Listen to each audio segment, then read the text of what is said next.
현대는 물질 문명이 고도로 발달하여서 사람들의 생활 수준이 아주 높아졌습니다.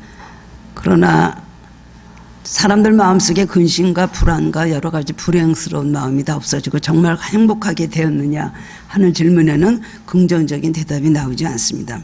문명이 발달하고 문화가 찬란한 꽃을 피워서 외적 수준은 높아진 것 같지만 우리 사람들은 심한 스트레스를 받고 갈등으로 인하여 많이 지쳐 있습니다. 문명이 고도로 발달할수록 굉장히 많이 지쳐 있고 스트레스를 얼마나 많이 받습니까? 지식도 높아지고 모든 걸 하는 모든 아이디어도 높아져야 되고 참으로 많은 고생 그런 풍랑과 부딪혀야 되는 것이 지금의 이 삶이라고 할 수가 있습니다. 그렇기 때문에 사람들의 마음은 더 새로워지고 더 밝아진 것이 아니라 굉장히 황폐되어 가는 것을 봅니다. 예수님께서는 마태복음 24장에서 말세 이런 징조가 나타날 것이라는 말씀을 해주셨습니다. 민족이 민족을, 나라가 나라를 대적하여 일어나고 곳곳에 기근과 지진과 재난이 있을 것이다. 2000년 안 되는 그 시간에 하신 말씀이 그대로 지금 이 세계에서 이루어지고 있는 것을 우리는 보게 됩니다. 개인도 가정도 마찬가지고 사회와 국가도 마찬가지입니다. 사방에서 전쟁과 난리의 소문이 들리고 무엇보다도 지금은 무서운 전염병이 온 세계를 휩쓸어서 수많은 사람들이 생명을 잃었습니다. 아직도 이 코로나19의 위험에서 벗어나지 못하고 있는 나라들이 많이 있고 이것이 언제 종식이 되는가를 생각하면서 많이들 고민들을 합니다. 지금도 세계 각국 경제난으로 인해서 많은 어려움을 겪고 있는 그런 시대입니다. 점점 잘 살아졌는데 항상 느끼기 그 돈이 다 어디로 갔을까? 그렇게 많은 돈을 벌도록 그렇게 많이 노력들을 하고 굉장한 그 아이디어를 만들어내고 해서 노력하지만은 그 돈들은 다 어디 갔을까요? 주식을 해도 벌었다는 사람도 있겠지만 잃었다는 사람이 훨씬 더 많지 않습니까? 이런 시대를 볼 때 황폐라는 이것, 마지막 때 예수님께서 말씀하신 이 경제적으로도 어려워질 거라는 예언의 말씀은 틀림이 없습니다. 뭔가가 다 빠져나가는 것. 앞으로 어떻게 됩니까? 지구온난화로 인하여서 이산화탄소가 굉장히 많아짐으로 인해서 온실같이 된다면요. 그래서 굉장히 기온이 높아짐으로 인하여서 뭐 여러 가지 많은 자연재해가 일어나고 그다음에 그런 것으로 인해서 이제 식량난이 오고 앞으로 지금 이 시대는 그다음 먹을 것이 있습니다. 앞으로는 이 식량난으로 인해서 세계에 있는 모든 사람들이 굉장히 엄청난 위기와 고통을 당할 것이라고 합니다. 이것이 주님이 예언하신 말세의 징조인 것입니다.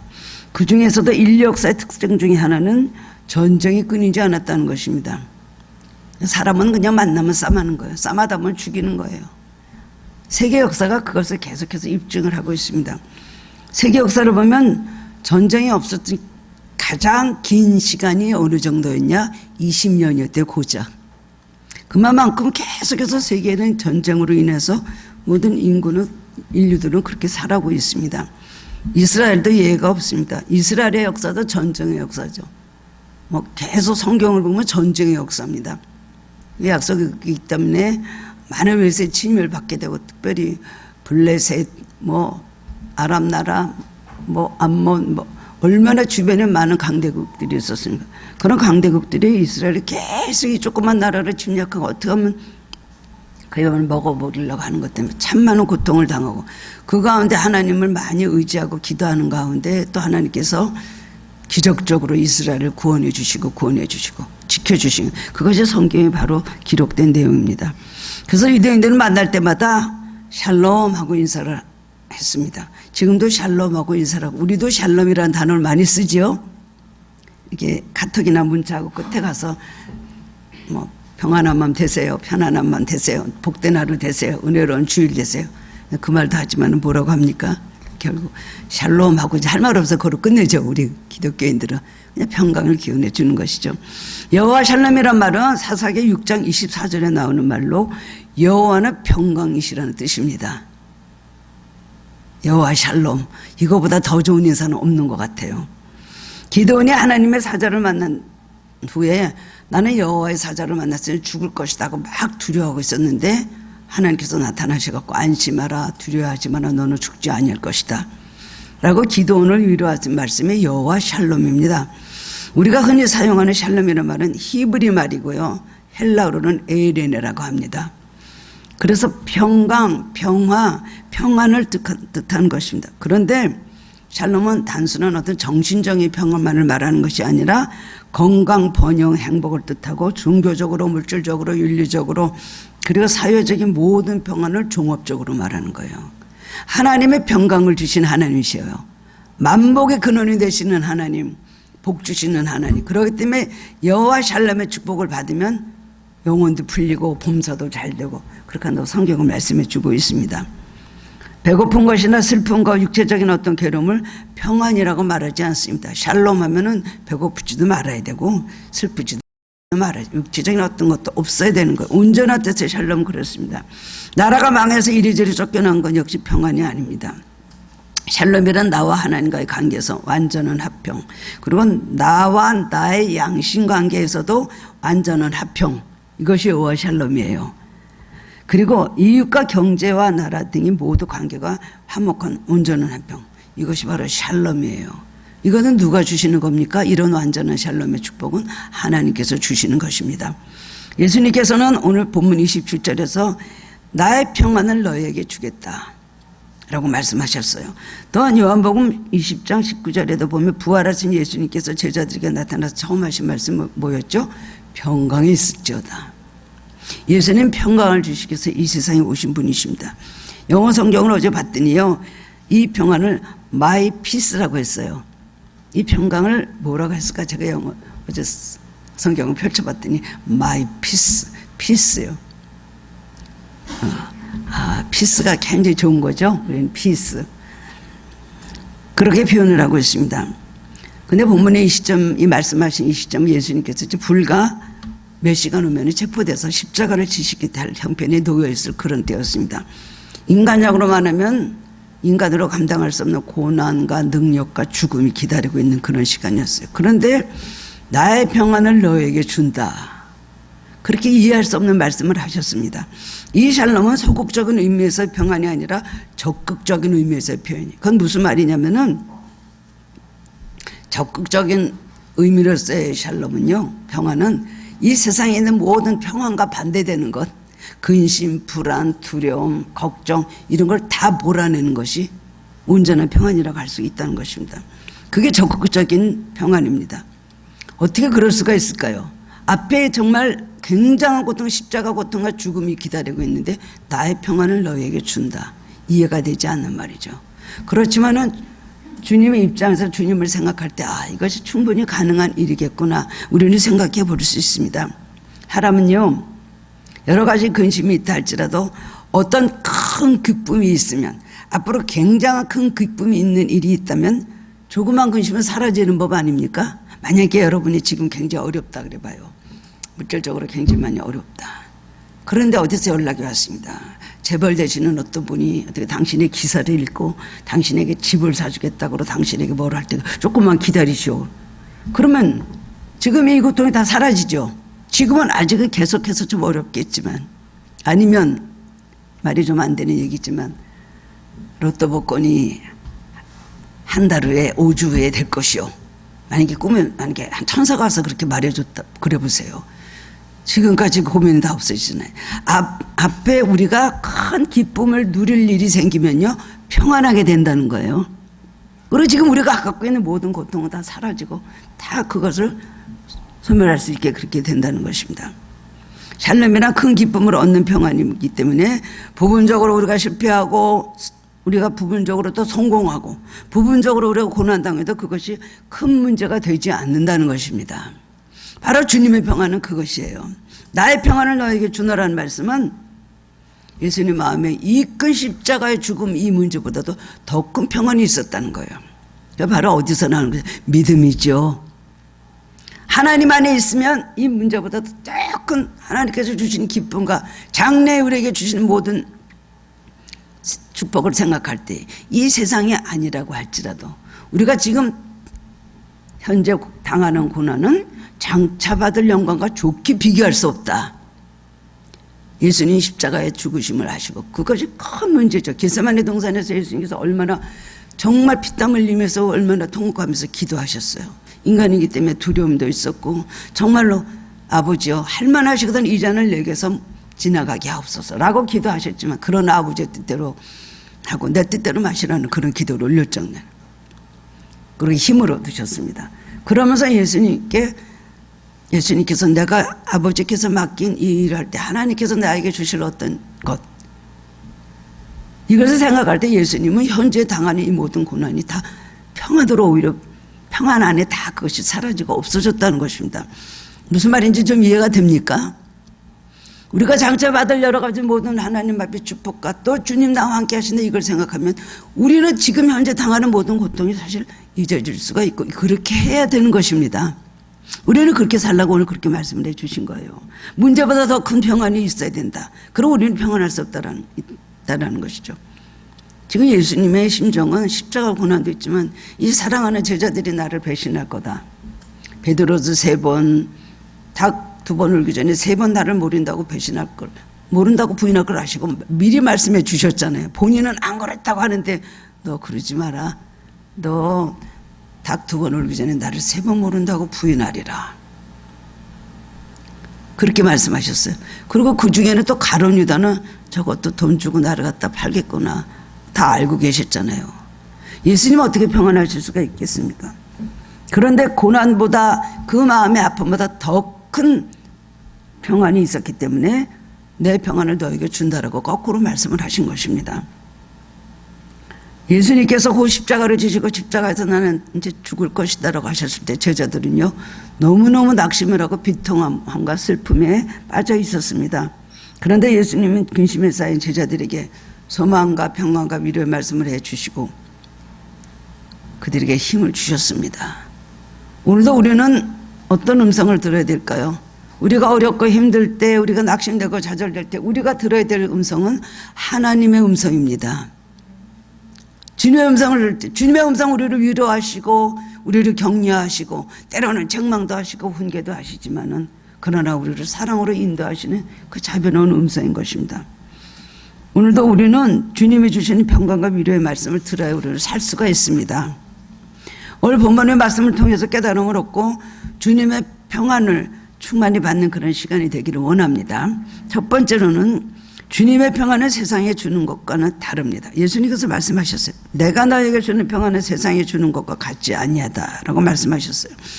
내가 주는 평안은 세상에 주는 평안과 다름을 분명히 말씀하고 있습니다. 예수님의 기쁨은 세상에서 오는 것이 아닙니다. 예수님 겟세마네 올라가시면서도 너희에게 내 기쁨을 충만하게 하려 합니다. 말씀을 하셨어요. 어떻게 기뻐합니까? 물론 육신적으로는 마음이 불안하고 두렵기도 하시고 걱정도 되셨겠지만 그 영혼의 강 같은 평화가 막 강하게 흐르고 있기 때문에 예수님은 평안하시고 기뻐하셨다는 겁니다. 그것은 세상에서 오는 기쁨입니까? 세상에서 뭐가 와요? 지금 죽음과 고통밖에 오는 것이 없는데 하늘에서 오는 신비로운 기쁨인 것입니다. 이 기쁨은 하나님과의 관계에서 하나님께 충성을 다한 자에게 주어지는 기쁨입니다. 비록 내가 넘어지고 소멸될지라도 의로운 길을 가기 때문에 하나님의 뜻을 이루려는 사람에게는 이 기쁨을 주십니다.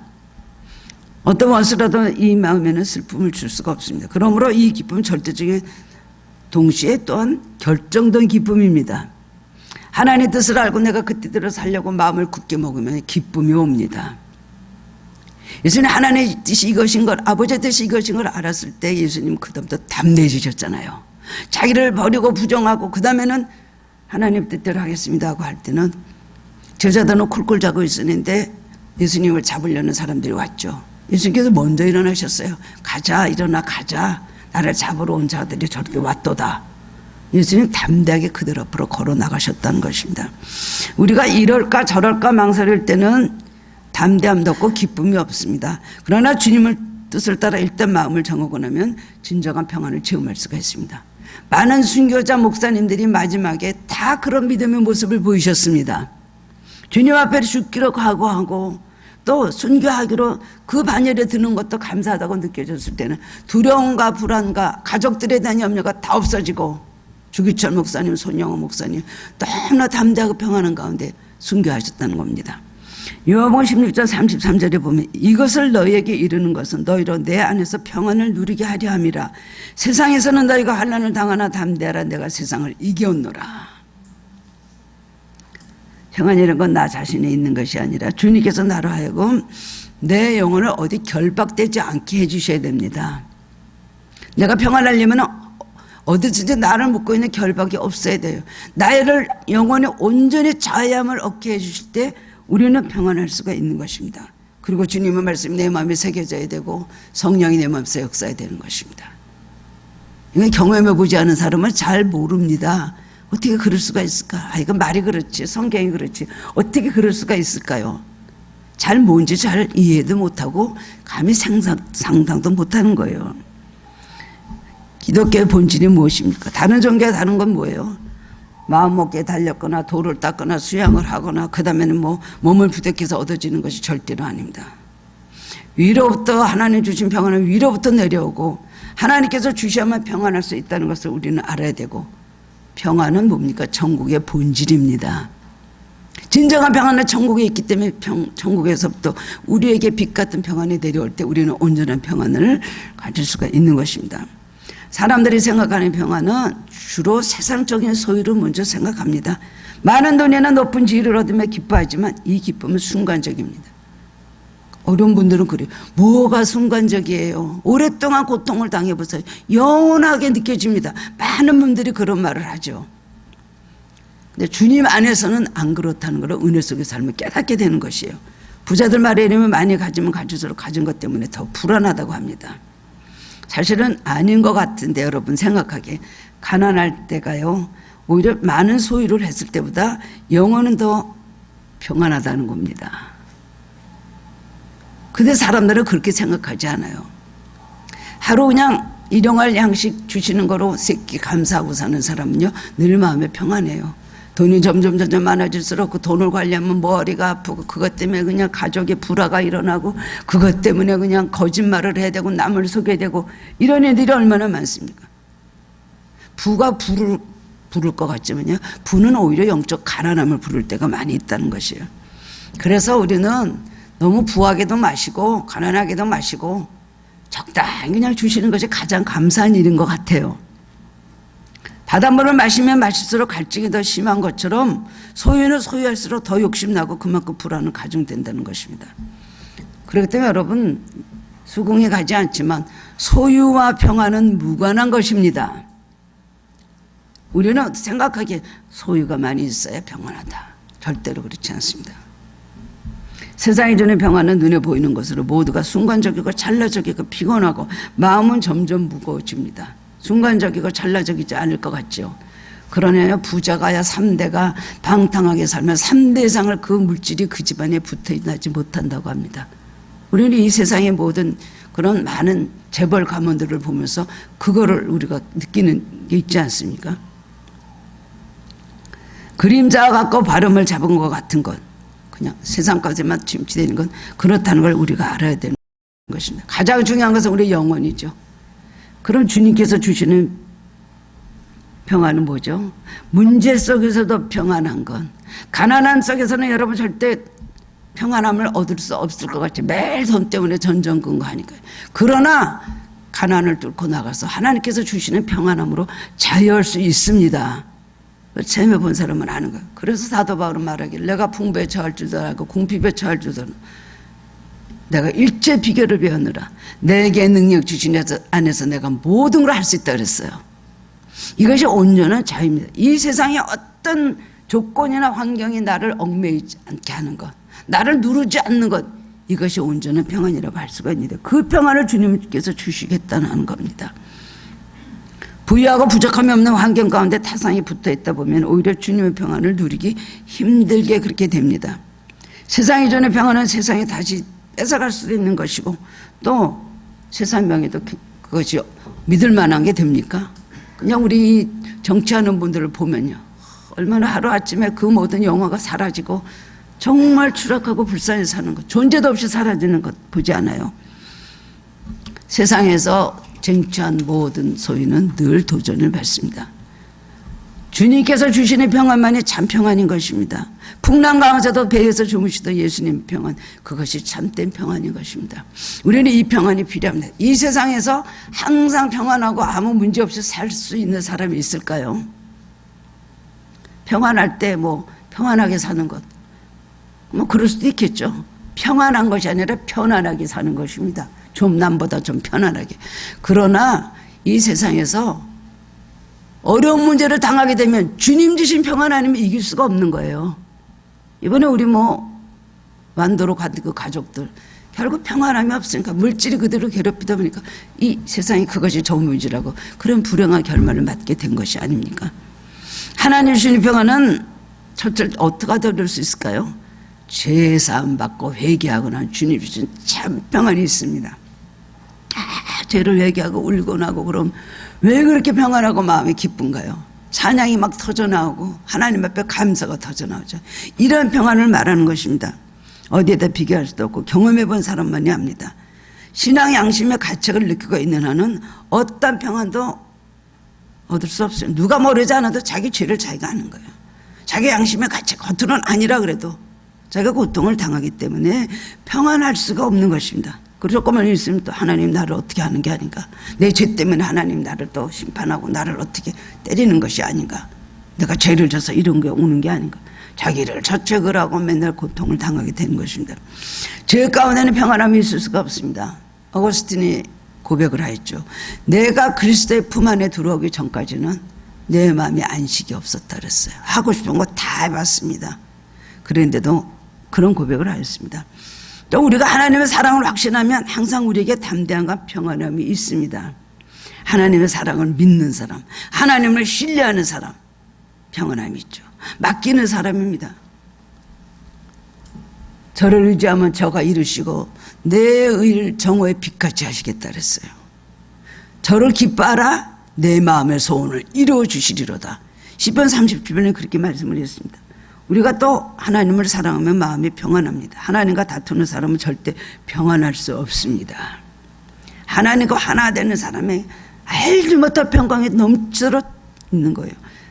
어머니 등에 엎여 있는 아기는 늘 평안하지 않습니까? 천둥 번개 치고 그래도 어머니 등이 전부기 때문에, 믿고 자기 때문에 그냥 하나 이렇게 덮으면, 옷이라면 하나 덮어주면 얼마나 새근거리고 잘 잡니까? 그런 평안입니다. 하나님의 사랑을 믿고 모든 것을 맡기는 사람은 그 마음이 잔잔한 호수같이 평안한 것입니다. 주님의 그 평안이 더 중요한 것이고 그 평안을 받으라고 오늘 말씀하셨습니다.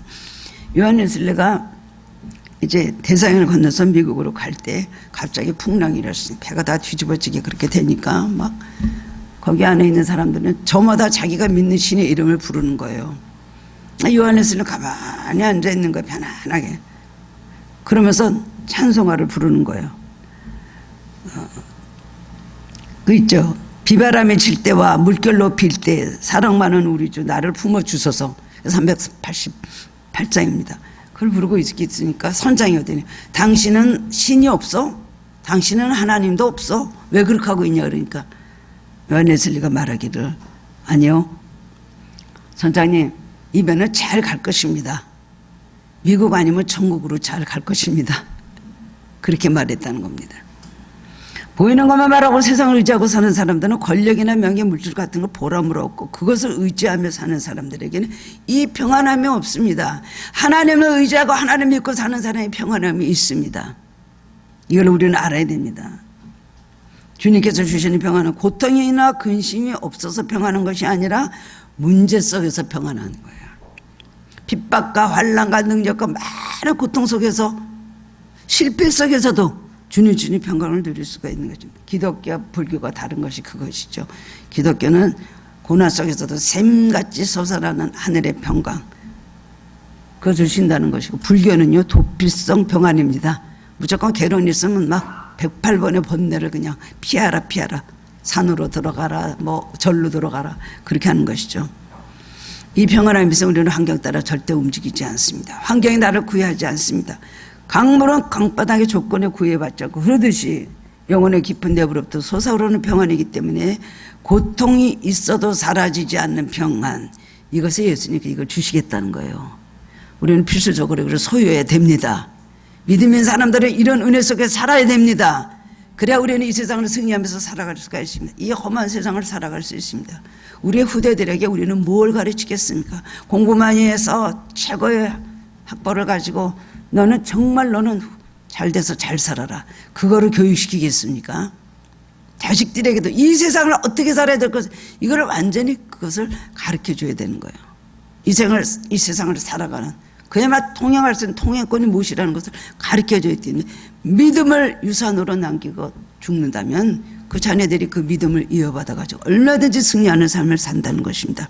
두 번째로는 성령님께서 평안함을 주신다는 겁니다. 오늘 26절 말씀 보면 보혜사 곧 아버지께서 내 이름으로 보내실 성령, 그가 너에게 모든 것을 가르치고 내가 너에게 말한 모든 것을 생각나게 하리라 말씀을 하셨어요. 성령은 위로자의 변호자의 나를 돕는 분으로서 우리는 보혜사라고 하죠. 이것은 헬라어로서 파라클레토스라고 합니다. 성령은 파라클레토스, 알고 계시죠? 성령은 하나님께서 예수님 이름으로 보내시는 거룩한 영이죠. 성령은 첫 번째로 우리를 거룩하게 해주십니다. 우리 죄악과 모든 정욕에 살던 더럽고 추악한 우리들이 죄에서 우리를 분리시켜 주시는 것은 성령님이세요. 성결의 영인 성령께서 불러 태우듯이 이 모든 죄를 다 태우시고 정결케 해주세요. 그렇기 때문에 성령을 쫙 많이 받고 나면 거듭납니다. 내가 물과 성령으로 거듭나지 않은 결단과 천국을 볼 수도 없고 들어갈 수도 없다. 요한복음 3장에서 예수님께서 니고데모에게 하신 말씀이에요. 우리는 주님께서 주시는 보내시는 성령, 불같은 성령 받으면 우리는 모든 더러운 것을 태우기 때문에 또 우리 속에 있는 모든 여러 가지 비겁함, 진실하지 못한 것, 그 다음에 두려움, 불안 다 없어지는 거예요. 그렇기 때문에 우리는 새 사람이 될 수가 있습니다. 또 바람 같은 성령이 임하시면 열심과 능력이 생기고요. 그리고 권능을 주셔서 주님에서 막 헌신하게 하셔. 이웃을 에다가 막 가만히 있지 않고 그대로 돕기 위해서 막 움직이는 사람이 되는 거예요. 그런 사람들에게 성령은 평안함을 주신다는 겁니다. 또 성령은 모든 것을 가르쳐 주시고 성령의 신비한 하나님의 세계를 알게 해줍니다. 그리고 성령의 감화감동, 목사들의 축도에 성령의 감화감동하심이라고 우리가 축도를 하잖아요. 우리 안에 계셔서 감화감동시켜 주시기 때문에 진리를 깨닫게 하세요. 우리가 그냥 하나님을 우리가 그냥 아버지라, 예수님이 우리의 구세주라 부르는 것, 그 믿음 주신 것 성령이 하시지 않으면 그거는 우리는 알 수가 없는 것입니다. 우리가 고백하는 모든 고백도 성령이 깨닫게 해주시기 때문에요. 성령이 하신 일이 얼마나 많습니까? 내가 믿음이 좋아서 나는 참 많은 걸 깨닫고 짧은 동안에 나는 많이 성장했어. 내가 그렇게 거듭나고 이렇게 새 사람이 된 것도 정말 내가 그래도 열심히 노력했지. 그게 절대로 아닙니다. 성령의 도우심이 없어서 우리는 아무것도 할 수가 없는 것이에요. 우리의 마음을 평안하게 해주시오. 그리고 우리의 모든 것에 있어서 하나님의 신비한 세계를 알고 감춰진 비밀을 알게 하고 깨닫게 됩니다. 고통을 당할 때 이것이 보통이 아니구나. 이것이 실패가 아니구나. 이것이 은혜구나. 그 다음에 하나님의 숨겨진 축복이 나를 기다리고 있구나. 그거 깨닫게 해주는 건 성령이 하신 일이라는 거예요. 그 다음엔 이미 듣고 본 것을 말씀으로 필요한 때 생각나게 하시기 때문에 시험을 당하고 고난을 당하고 핍박을 받을 때도 평안할 수가 있는 것이에요. 여러분, 우리가 그렇게 되면 성경을 많이 읽고 무조건 알든 모르든 많이 외워둬야 됩니다. 성령을 많이 외우면 성령은요, 성경을 우리가 아는 만큼 그 안에서 역사하시대요. 그렇기 때문에 성령으로 자꾸 충만함을 받아야 되는 것입니다. 그 안에서 역사하시. 몇 마디 말 모르면요, 거기서만 애기같이 그거로 성령 역사하시려면 좀 답답하시겠죠. 성경을 많이 외워두고 우리를 성경으로 채워두고 있으면 잘 깨닫지 못해도 때에 맞춰서 성령님이 그것을 끄집어내셔서 우리에게 막 깨닫게 하시고 역사하시는 걸 우리가 느끼게 되는 것입니다. 저는 처음에는 그걸 잘 몰랐어요. 어떤 낙심되어 있을 때 갑자기 그런 체험들이 너무나 많이 있습니다. 물론 성경을 보고 마음이 뜨거워지기도 하고 설교를 들으면서 또 깨닫기도 하고 기도하면서 울기도 하지만 어떨 때 낙심을 하고 있는데 그냥 엄청나 큰 바위 같은 손바닥인 것 같이 느껴졌어요. 와서 그냥 누워있는 나를 등허리를 딱 때리시면서 너 왜 이러고 있느냐. 바울과 실라가 빌립보 감옥에서 어떻게 할 때 지진이 나고 결박이 끊어지고 웅문이 열렸느냐. 사도행전 16장 말씀을 알면서 그래. 그런 걸 받은 거예요. 벌떡 일어나. 그렇지. 그렇지. 내가 왜 그걸 잊어버렸었지. 그리고 성경을 다시 읽게 되면서 갑자기 막 힘을 냈어요. 그런 일이 얼마나 많았는지 모릅니다. 또 어떨 땐 답답하고 그럴 때가 있었는데 갑자기 하박국 2장 4절 의인은 믿음으로 말미암아 살리라. 이 말씀을 막 번개같이 마음속에 탁 떠오르게 하셨어요. 그러고 나서 힘을 얻었습니다. 믿음으로 매일매일 산다는 거예요. 믿음으로 살아야 매일매일 살아진다는 거예요. 죽지 않고. 그러면서 깨닫게, 그것이 성령 역사라는 것을 내가 깨닫고 참 많은 은혜를 받은 적이 있었습니다. 우리의 전제를 말씀으로 채워넣어야 됩니다. 그 일을 하신다는 걸 성령이. 여러분 공부 열심히 해서 그냥 지식이 잔뜩 문제집을 있는 대로 달달 외고 해도 시험 시간에 생각 안 나면 뭐 하겠어요? 안 그래요?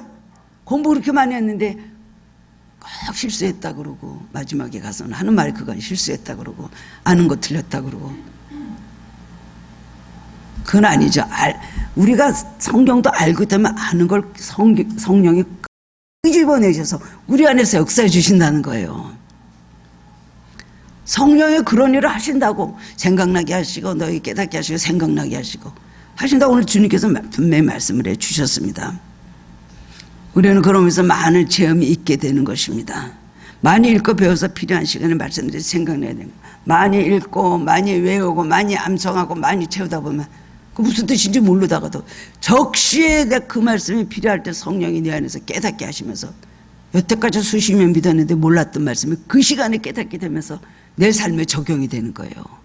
일을 해 주신다는 겁니다. 우리 삶의 현장에 사건을 만날 때마다 그때그때 필요한 이 말씀들을 생각나게 하셔서 우리 발에 등불이 되게 해주시는 거예요. 주저하지 않고 넘어지지 않고 앞으로 가게 해주신다는 겁니다. 그게 말씀의 능력인 것입니다. 이 일을 성령이 하시겠다고 약속해 주셨어요. 우리가 뭘 염려하겠습니까? 그저 주님께 맡기면 살면 되고요. 그 다음엔 성령을 그냥 성령 안에서 사는 삶이 되면 되는 거예요. 성령이 내려서 역사하시도록 성령 안에서 성령의 지배를 받고 성령의 생각을 하고 성령을 따라 행하고 성령을 구하면서 우리는 살아야 되는 거예요. 그러면 수시로 자주 매일 성령의 이런 역사가 나타나면서 우리는 도움을 받아갖고 살아갈 수가 있는 것입니다. 우리에게 다 누구에나 보혜사가 계시잖아요. 성령님. 근데 그 보혜사를 우리는 어디다 도움을 청하고 보혜사라는 분을 잊어버리고 살겠습니까? 우리가 심판대 앞에 가면요, 이렇게 검사하고 변호사하고 둘이 있는 거예요. 이 사람이 사랑을 놓고 이렇게 행위를 놓으면 이쪽에서 검사는 뭐라 그래? 마귀죠, 마귀. 이런 죄를 졌대요. 이런 죄를 졌대요. 아닙니다. 이거는 지옥에 가야 된다. 막 떠든대요. 이쪽에서 누구 있어요? 예수님 변호사세요. 변호사가 아니다. 그랬지만 그가 그랬는데 아니다. 그래도 예수를 믿었다. 나중에 깨닫고 그랬다. 그러면서 죄가 없어지면서 생명책에서 이름이 나오고 천국으로 들어간다고 하는 말을 들었습니다. 요한복음 14장 28절에 보면 내가 갔다가 너에게로 온다 하는 말을 너희가 들었나니 나를 사랑하였더라면 나의 아버지께로 감을 기뻐하였으리라. 아버지는 나보다 크심이니라 라고 말씀하셨어요.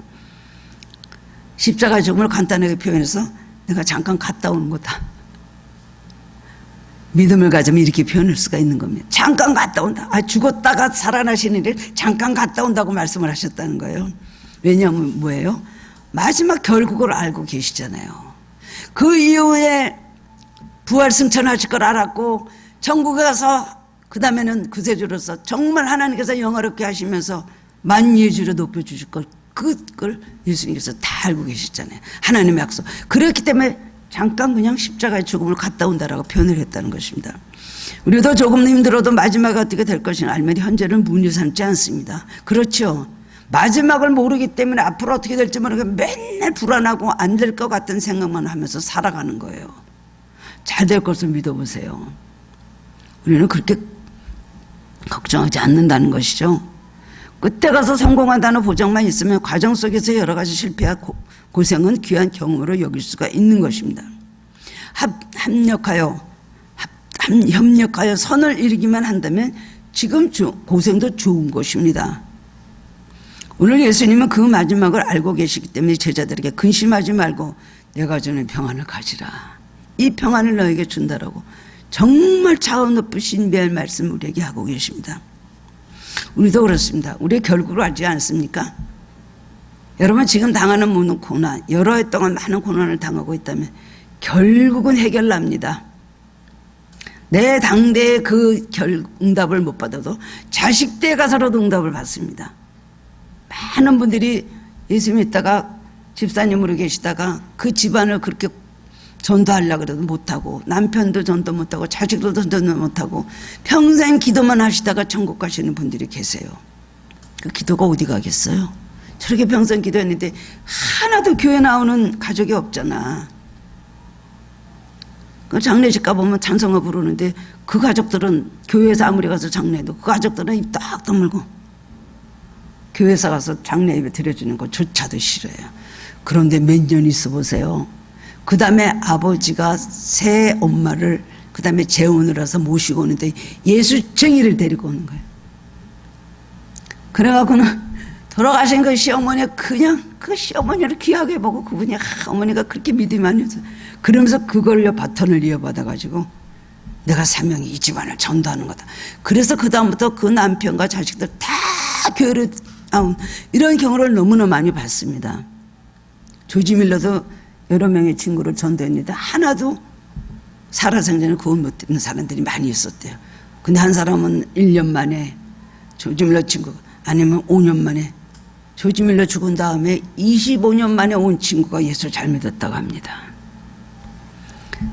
여러분, 우리가 결국을 하면 그렇게 우리가 결말을 본다면 사실 그렇게 낙심하지 않을 수가 있는 것입니다. 화도 나고 짜증도 나고 지치기도 하고 시험에 들기도 해도요. 너희가 욥의 인내를 보았거니와 주께서 주신 결말을 너희는 보았다 그랬어요. 야고보서 5장 말씀 보면. 우리는 어떤 사람이에요? 천국 가는 티켓은 이미 받은 사람입니다. 이 세상에 정말 수도 없이 많은 고통을 당하고 어려움을 당하지만요, 결국 천국 우리는 들어간, 이미 티켓을 받았다면 우리는 그다지 문제 때문에 슬퍼하고 비관하고 절망하고 사실 그러지 않을 수가 있습니다. 너무 순탄한 생활은 재미없습니다. 그 삶 자체가 밋밋하고요, 드라마틱한 것이 하나도 없잖아요. 내용도 없고 주님 앞에 자랑할 것도 없어요. 마지막이 좋고 보람이 있다면 고난 때문에 더욱 값진 삶이 될 수가 있는 것입니다. 모든 영적 싸움을 이기고 유정의 미를 거두는 것이 가장 중요한 것이에요. 성경은 많은 것이 그것을 우리에게 가르치고 있습니다. 어떤 것이 귀한 삶이냐, 어떤 것이 정말로 값진 삶이냐, 보람 있는 삶이냐를 말씀해 주고 계시거든요. 예수님이 결과를 하셨기 때문에 십자가에 이렇게 잠깐 죽었다 나오시는 걸 잠깐 갔다 온다. 그리고 천국 가시는 거에도 내가 갔다가 너희들을 다 있는 곳에 다시 데리고 올게. 그리고 내가 너희를 위해서 처소를 예비하러 간다. 간단하게 아주 긍정적으로 굉장히 우리에게 소망적인 말씀을 해주셨습니다. 예수님 천국에 왜 가셨어요? 지금 새 예루살렘 성을 건축하러 가셨다는 거예요. 요한복음 14장에 말씀하셨어요. 처소를 예비하러 가는, 가서 처소를 예비하면 나 있는 곳에 너희들도 다 데리고 오겠다. 그건 예수 믿는 모든 사람 통틀어 하신 말씀이죠. 우리는 큰 힘을 성령님께서 주시기 때문에 성령 충만해서 성령 안에서 살면, 성령이 우리를 지배하시고 온전히 다스리도록 하면은 우리는 승리할 수 있습니다. 하녀가 평안함이 없을까? 그 평안이 어디서? 하늘나라에서 만들어진 것이지 땅에서 만드는 제품입니까? 평안은 만나와 같이 하늘에서 내려오는 거예요. 그렇기 때문에 우리는 어려움 당할 때는 평안을 주시옵소서, 평안을 주시옵소서 기도하는 것보다 성령 안에 내가 있게 하시옵소서, 성령이 내 안에서 역사하시고 성령이 내 안에서 일하시옵소서, 그렇게 기도하는 것이 더 빠릅니다. 그럼 성령이 우리 안에서 계속해서 이런 일들이 일어나게 하십니다. 우리가 그런 평안을 어떻게 얻을 수가 있을까요? 잘 압니다. 기도를 쉬지 않는 것이죠. 기도 없는 삶은 아무것도 할 수 없습니다. 너희가 나를 떠나서는 아무것도 할 수 없다. 지혜가 있습니까? 능력이 있습니까? 우리가 재주가 있습니까? 다 거기서 거기고 도토리 기적인 정말 보잘것없는 인생이죠. 두려움이나 고통이나 불안이 있을 때는 주님의 이름으로 기도해야 됩니다. 기도하라 그러셨어요. 너희가 내 이름으로 무엇을 구하면 내가 시행하리라. 내 이름으로 나에게 구하면 내가 다 이루어 주리라. 얼마나 많은 약속을 해 주셨습니까? 기도는 뭐예요? 하늘과 땅을 이어주는 사닥다리입니다. 기도는 뭐예요? 하늘의 평안을 얻는 지름길입니다. 기도할 때 하늘문이 열립니다. 성경 전체에서 많은 신앙의 선지들이 그것을 체험하고 간증하고 가르치고 있습니다. 뭐 한 얼마 전에 제가 좀 몸이 좀 안 좋을 때 내가 좀 낙심을 했었어요. 며칠 전에는 왜 이럴까 그래서 그날 하여튼 뭐 건강 주셔서 그럼 맡깁니다. 하나님의 종인데 하나님 알아서 하시겠지. 하늘께 성도들을 위해서 하나님께서 건강을 주시겠지. 저 오래 산다 그래요. 안심하시기 바랍니다. 너희 어머니만큼 살면 되겠느냐? 친정어머니, 시어머니 나이 더 많으시거든요. 여러 번 말씀하셔서 그런가 보다 해요. 이제 그러는데 그 밤에 자는데 기도할 수 있는데 왜 염려하십니까? 기도할 수 있는데 왜 걱정하십니까? 그 찬송이 있죠. 복음성가. 주님 앞에 무릎 꿇고 간구해 보세요. 그 찬송을 밤새도록 이렇게 꿈에서 불렀는데 아침에 일어나니까 그렇게 힘이 나대요. 잘 기도할 수 있잖아. 기도할 수 있는데 내가 왜 이렇게 자꾸 내가 약해지지? 이런 마음이 들더라고요. 기도할 수 있습니다. 기도할 때 하늘문이 열립니다. 두 번째로는 성경을 매일 묵상하는 것입니다. 하나님 말씀 우리 발에 비추어 생명의 능력이 되십니다. 마음이 흔들리고 불안할 때 말씀을 읽으면요, 그 말씀이 나를 붙잡아 줍니다. 그리고 다른 사람들이 체험한 그 모든 경험한 일들이 성경에 나온 그런 일들을 읽으면 어쩌면 내 말이에요. 내 기도예요. 똑같은 역사 이루어주신다는 겁니다. 말씀은 하나님이시죠. 대초의 말씀이 계시고 그 말씀이 로고스 말씀, 그 말씀은 하나님의 말씀이 바로 영원한 것입니다. 세 번째로는 어떨 때 평안 얻을 수 있어요? 하나님과 이웃을 위해서 봉사하시기 바랍니다. 고인물은요 그냥 다 썩어요.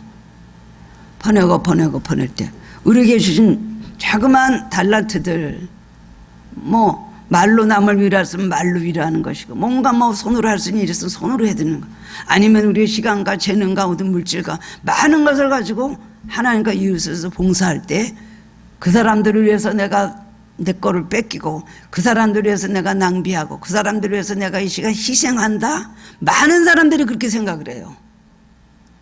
절대는 아닙니다. 전도하면요 남을 위해서 시간 많이 뺏고, 전도하면서 시간 뺏기고 뭐 돈도 써야 되죠, 뭐 바보도 돼야 되죠, 자존심도 상해야 되죠, 거절을 당해야 되죠. 그렇죠? 전도하면서 만약에 세 가지를 그런 걸 겪었다면요 전도에서 얻는 축복은 10가지가 넘습니다. 저는 체험해 봤어요. 정말 전도는 나를 위한 것이에요. 우리 하늘교회가 전도만 하는 건 하늘교회를 위한 것입니다. 전도회가 바다 가까워 오는 분들이, 처음 예수 믿는 사람들이 그 예수님을 믿고 은혜 받고 방글방글 기쁨이 충만해지면요 오래 믿은 묵은 닭들인 성도님들이 기운이 다 빠졌다가 그 사람 없이 새 힘을 얻는 거예요. 순환시켜 주는 것이죠.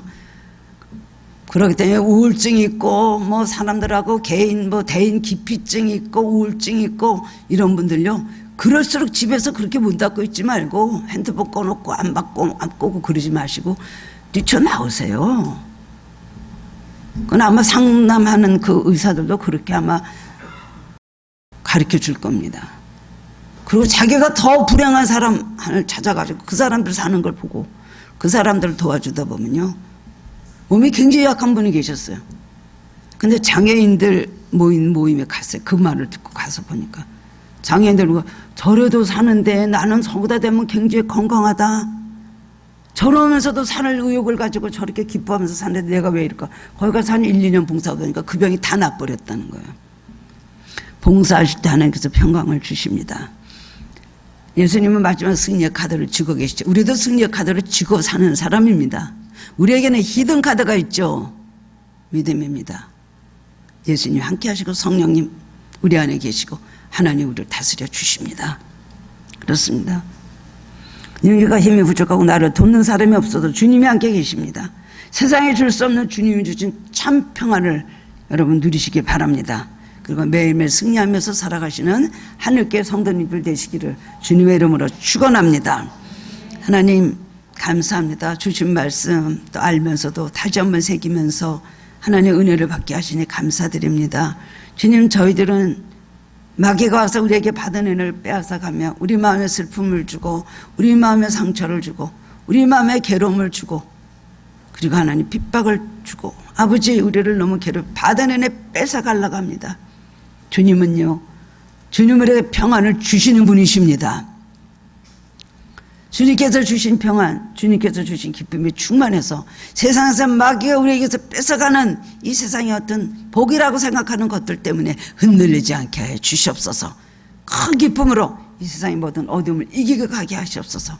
빛이 강하게 비침으로 인하여 컴컴함이 사라지게 하여 주시옵소서. 주님 주신 평강으로 늘 이기고 할 수 있도록 적극적인 신앙, 적극적인 믿음, 적극적인 평강을 우리들에게 허락하여 주시옵소서. 그래서 매일매일 영적 삶에서 승리하게 하여 주시고 찬양이 터져나오고 감사가 터져나오게 하여 주시옵소서. 그 감의 권세는 예수님으로부터 다 물리쳐 주시옵소서. 감사드리오며 예수 그리스도 이름으로 기도드리옵나이다. 아멘.